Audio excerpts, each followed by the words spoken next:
안녕하세요. 2월 26일 목요일 헌치빌 굿뉴스 황현수 목사입니다. 오늘도 하나님의 은혜가 풍성한 날, 충만한 날 되기를 주님의 이름으로 축복합니다. 하나님의 은혜를 더욱더 기대하시고 기대한 만큼 풍성하게 누리기를 다시 한번 주님의 이름으로 축복합니다. 지난 월요일부터 우리는 예수님의 제자의 삶에 대해서 나누고 있죠. 제자는 자기를 부인하는 사람이고요. 예수님과 함께 고난의 길을 걷는 사람이고요. 또는 어제 말씀 보았더니 제자란 기도하는 사람이란 것입니다. 그런데 오늘 한 가지 더 제자에 대해 말씀해 주고 있습니다. 여러분 예전에 방영되었던 완장이라고 하는 한국 드라마 기억나세요? 어떤 마을에 임종수라고 하는 마을 백수 한 명이 있었습니다. 어느 날 동네 저수지 주인이 그를 저수지 관리인으로 임명하면서 완장 하나를 팔에 채워줍니다. 그런데 이 임종수가 완장을 차고 저수지만 관리하는 것이 아니라 온 동네를 다니면서 사람들에게 함부로 하고 윽박을 지르고 고함을 칩니다. 나중에는요, 저수지 주인까지 무시합니다. 그러다가 결국 동네에서 쫓겨나게 됩니다. 이 드라마의 주인공은 작은 자리에도 쉽게 교만해지는 우리의 연약한 모습을 보여줍니다. 그런데 믿는 성도라고 해서 이 모습에서 자유롭지는 않습니다. 예수님의 제자라고 하면서도 오히려 예수님의 이름을 팔아 거만히 행하며 지체들에게 무례할 수 있습니다. 그렇다면 그 이유가 무엇일까요? 바로 교회를 다니면서도 예수를 믿는다 하면서도 여전히 세상의 가치관으로 살기 때문입니다. 예수님의 제자는 세상과 가치관이 다른 사람입니다.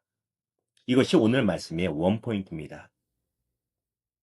오늘 본문인 마태복음 18장 1절에서 9절을 보니까 예수님의 제자들이 예수님께 나와 한 가지 질문을 합니다. 예수님, 천국에서는 누가 큰 사람입니까? 왜 이런 질문을 하였을까요?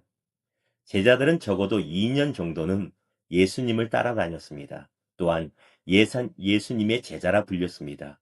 그럼에도 불구하고 그들의 가치관은 여전히 세상적이었기 때문입니다. 그들은 얼마나 더 낮아지고 얼마나 더 섬길 것인가가 아니라 여전히 남들보다 더 높아지고 싶은 것이고 여전히 남들 위해 군림하고 싶은 것입니다. 제자들의 이 질문에 예수님은 어린아이 한 명을 불러서 그들 앞에 세우시고 이렇게 말씀하십니다.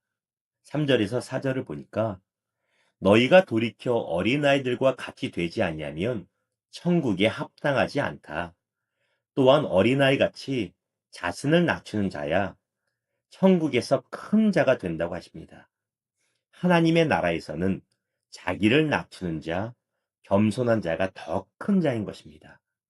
여기서 돌이켜라고 하는 단어의 의미는 삶의 가치관의 기준을 세상에서 천국으로 바꾸라는 의미입니다. 그렇다면 내 가치관이 변했는지 아니면 여전한지 어떻게 알 수 있을까요? 어렵지 않습니다. 바로 내 주변의 다른 사람들을 대하는 내 말이, 내 행동이 무례한가 아니면 은혜롭고 겸손한가로 알 수 있다는 것입니다. 예수님은 6절에서 9절을 통해서 말씀하십니다.